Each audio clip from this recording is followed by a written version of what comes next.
اور یہ بیان چین کی طرف سے سامنے آیا ہے اور چین نے ایک بار پھر اپنے موقف کی وضاحت کرتے ہوئے کہا کہ اسرائیل اور فلسطین کی لڑائی کے بیچ دو ریاستوں کا قیام بہت زیادہ ضروری ہے، تبھی جا کے مشرقی وسطی کے اس خطے کے اندر قیام امن ممکن ہو سکتا ہے۔ چینی وزارت خارجہ کا فلسطین کو لے کر ایک بڑا بیان سامنے آیا ہے اور چین کا ایک بار پھر اسرائیل فلسطین تنازع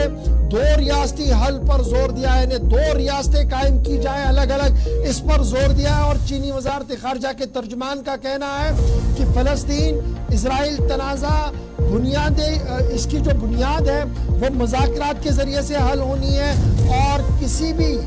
مہم جوئی سے یا جس طریقے کی کاروائیاں کی گئی ہیں اس سے یہ مسئلہ حل نہیں ہونا ہے۔ سیاسی طریقے سے فلسطین کے مسئلے کا فوری طور حل نکالا جائے۔ چین کے دفتر خارجہ کا بڑا بیان سامنے آیا ہے۔ ادھر روس نے بھی فلسطینی ریاست کے قیام کی حمایت کا اعلان کر دیا ہے۔ بیان بیک ٹو بیک آ رہے ہیں، اس لیے اس مشرقی وسطی کے اندر جو صورتحال اس وقت بن رہی ہے وہ بڑی دلچسپ ہے۔ چین نے دو ریاستوں کے مکمل قیام کی وکالت کی ہے،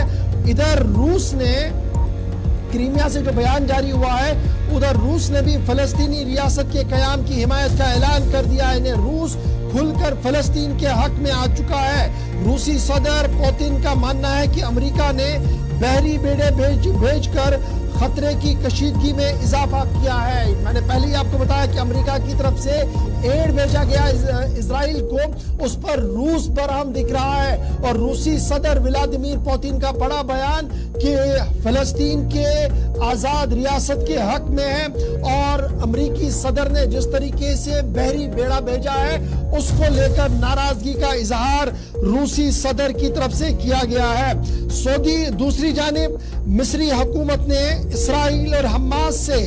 عارضی جنگ بندی کا مطالبہ بھی کیا ہے، یعنی کہیں نہ کہیں جہاں ایک طرف سے بیانات ہو رہے ہیں وہیں دوسری طرف سے جنگ بندی کی بھی باتیں شروع ہو گئی ہیں اور دوسری جانب مصری حکومت نے اسرائیل اور حماس سے عارضی جنگ بندی کا مطالبہ کرتے ہوئے کہا ہے کہ غزہ پٹی تک امدادی سامان پہنچانے کے لیے کم از کم 6 گھنٹوں کے لیے جنگ بندی کی جائے، یعنی کم سے کم 6 گھنٹے کے لیے سیز فائر کیا جائے تاکہ میڈیسن اور ایسنشل کموڈیٹیز جو ہیں وہ غزہ تک پہنچائی جائے، لیکن اس کو ریجیکٹ کر دیا گیا ہے اسرائیلی حکومت کی طرف سے کیونکہ اسرائیلی حکومت نے وار ٹائم کیبنٹ کا تشکیل دے دیا ہے۔